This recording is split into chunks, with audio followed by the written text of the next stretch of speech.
Boa noite a todos e a todas. O Itararé Notícias continua a série de entrevistas com os candidatos à Prefeitura de Campina Grande.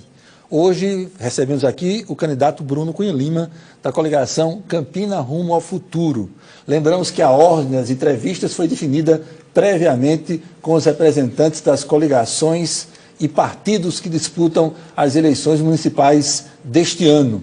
aqui em Campina Grande. O tempo da entrevista é de 15 minutos para cada candidato. Muito boa noite, Bruno. Boa noite, Arimatea. Boa noite a todos que estão acompanhando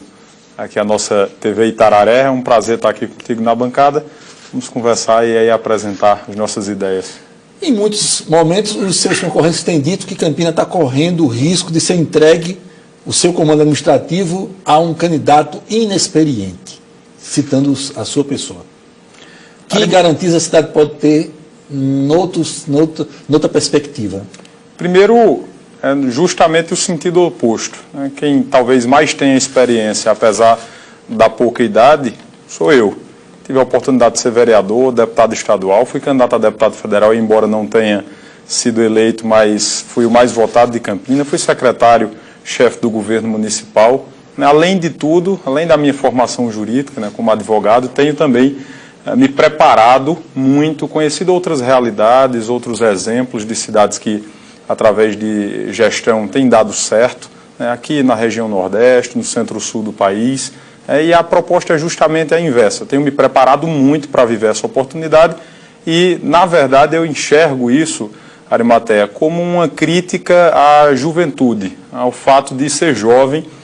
Fica muito claro que essa crítica não é especificamente a mim, mas é um descrédito que alguns deles dão aos jovens, quando o mundo, pelo contrário, já enxerga que essa disposição da juventude pode trazer grandes benefícios, inclusive para a administração pública. Candidato, alguns de seus concorrentes estão lançando ao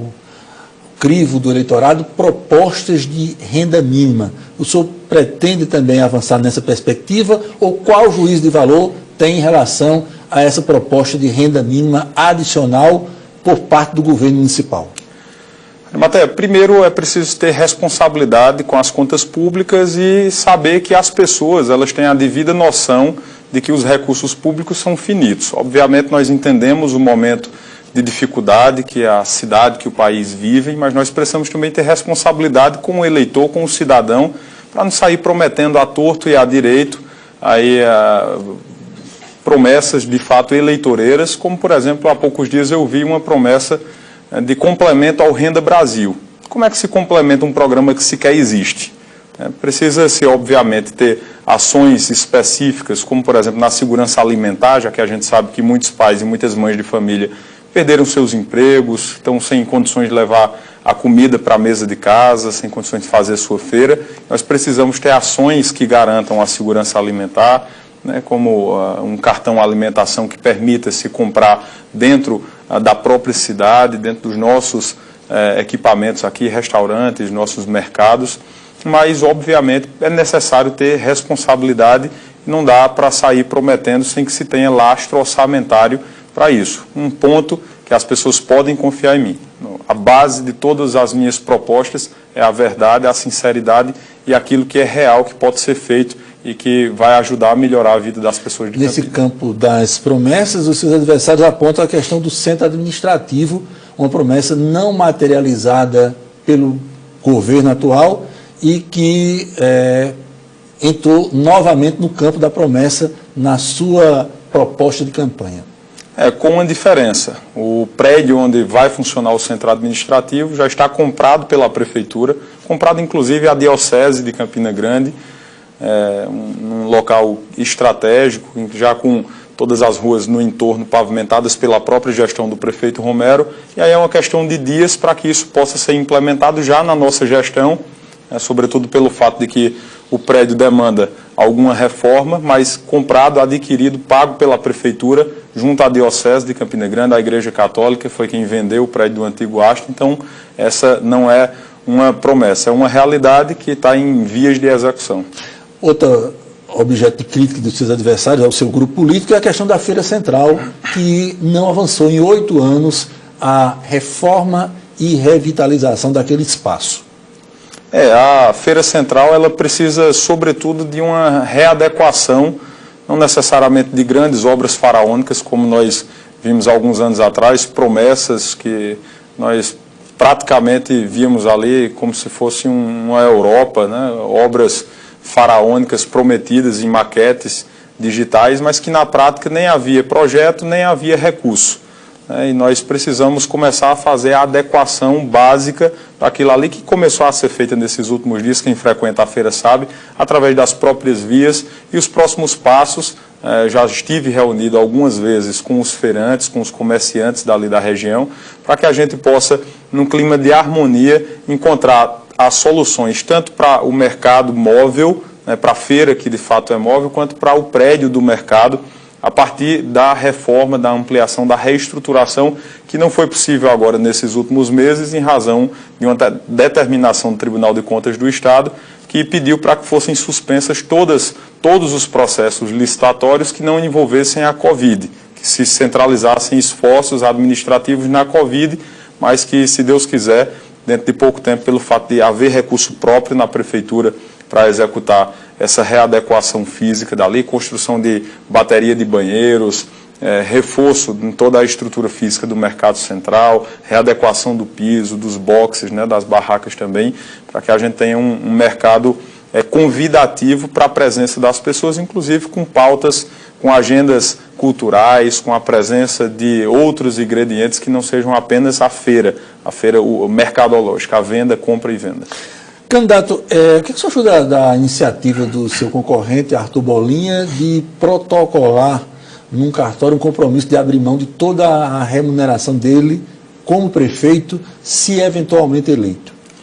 Olha, Matheus, acho que as pessoas conseguem fazer o juízo de valor. As pessoas que têm julgado, tenho visto inclusive repercussão nas redes sociais, e eu deixo para que esse julgamento seja feito pelo cidadão que está acompanhando, mas tenho comentado, inclusive num debate que foi realizado aqui, que nesse período de eleição, muitos são os recursos que alguns candidatos utilizam para chamar a atenção. Na prática, a gente sabe que não é fácil gerir uma cidade de 500 mil de habitantes, praticamente como Campina Grande tem, um orçamento de praticamente R$1 bilhão,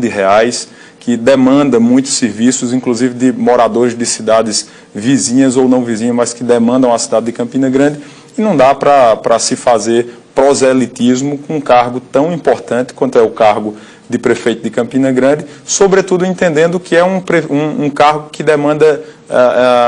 dedicação integral. Então, se o trabalhador que trabalha não pode receber o seu salário, qual vai ser o nível de dedicação que um prefeito vai ter a Campina Grande ou a qualquer outra cidade, mas sobretudo Campina, que é uma cidade complexa e muito exigente. Campina exige muito a dedicação integral de domingo a domingo, de segunda a segunda, dos seus gestores, e é natural que a gente, da mesma forma que você recebe seu salário como jornalista, é natural que um prefeito, sobretudo de uma cidade do porte de Campina Grande, receba seu salário. Não dá para fazer proselitismo político, propaganda política com isso, sobretudo numa situação delicada como nós estamos vivendo na política do país. Uma frase marcante na convenção do PSD que homologou a sua candidatura a prefeito foi o senhor afirmar que eu não serei o governo Romero III. O que é que comporta e o que é que significa essa frase? Significa que as pessoas, obviamente, elas sabem que eu sou aliado de primeira hora, sou amigo do prefeito Romero Rodrigues, tenho uma admiração enorme pelo trabalho que ele vem fazendo, tenho assumido o compromisso público de dar continuidade a ações importantes, como as ações de infraestrutura, que têm levado pavimentação em asfalto em paralelo para praticamente todos os bairros da cidade. Ações como as ações de habitação, que nos últimos 8 anos entregaram mais de 7 mil casas, mas obviamente também as pessoas esperam do próximo gestor a capacidade de buscar as próximas conquistas. E esse é o sentido. Da mesma forma que o Romero II não foi o Romero I, o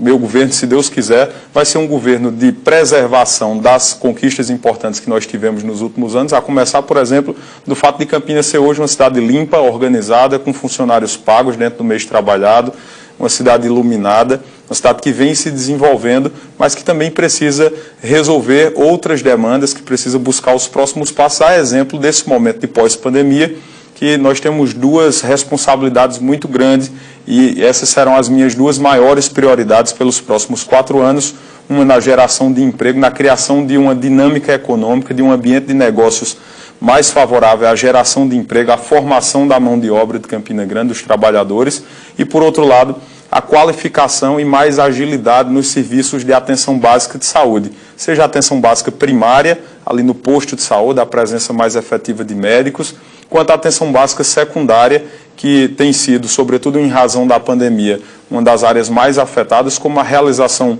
de consultas com especialistas, a marcação de exames, a retomada das cirurgias eletivas, mais de 11 mil foram feitas nos últimos anos, mas em razão da pandemia precisaram ser suspensas e agora a gente tem um dever de casa muito claro e muito objetivo: gerar emprego para quem quer trabalhar e qualificar e melhorar cada vez mais o serviço de atenção de saúde. Eu gostaria que o senhor situasse para o telespectador a sua posição em relação aos prestadores de serviços existentes, porque há duas situações paralelas abordadas nessa campanha na sua direção. Uma que trata da grande quantidade de contratados por excepcional interesse público, é uma vertente da crítica, e uma outra é de que o senhor pretende reduzir drasticamente os colaboradores nessa situação do governo municipal.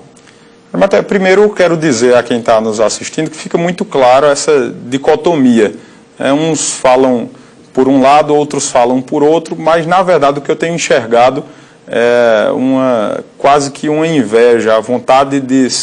receber o apoio de um prefeito, de uma gestão bem avaliada, mais de 70%, quase 80% das pessoas de Campina reconhecem o grande trabalho que o prefeito Romero vem fazendo. Quero deixar absolutamente tranquilos os prestadores de serviço, as pessoas que se dedicam, as pessoas que trabalham, que aqueles que estão trabalhando, independentemente de questões políticas, de quem votou, se votou comigo, se vai votar comigo, independentemente dessa situação, tenham a mente absolutamente tranquila de que aqueles que trabalham terão as suas funções garantidas. Por outro lado, nós realmente, Campina Grande e praticamente todas as grandes cidades do país, tem hoje um número de contratados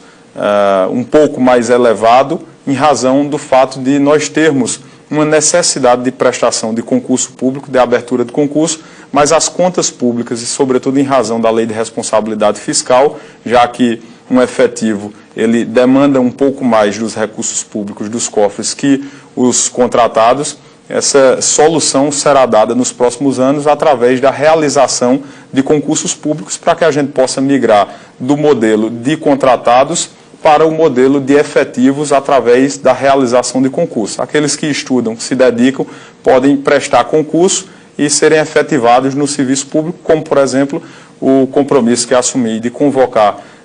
concurso público de acordo com a disponibilidade fiscal e financeira da Prefeitura para as áreas de saúde e de educação, tanto para professores, psicopedagogos, cuidadores na rede municipal de ensino. Esse é um compromisso que eu tenho feito, que a gente possa migrar o modelo de prestador para um modelo de concursado, respeitando, claro, o tempo de serviço que os prestadores de serviço já têm, ajudando isso, inclusive, a contabilizar durante o processo de concurso, ali na checagem dos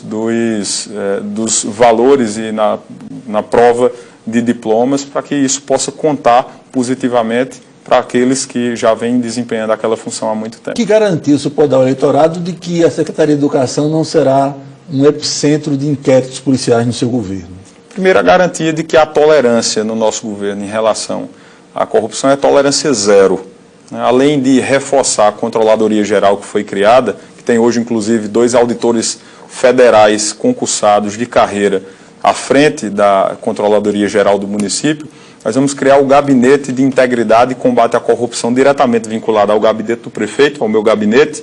e os núcleos de integridade e combate à corrupção nas principais secretarias, para se fazer o acompanhamento de todos os contratos, desde o processo de licitação até a realização e pagamento, seja pela prestação de serviço, seja pelo fornecimento daqueles itens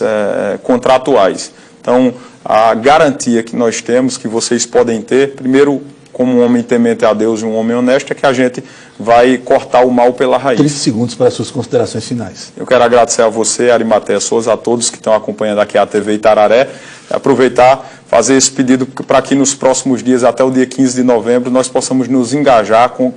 conquistar votos da família, dos amigos, para Bruno, 55 para Campinas, seguir rumo ao futuro, se Deus quiser. A edição de hoje do Itararé Notícias termina aqui. Você fica agora com o Itararé Esportes.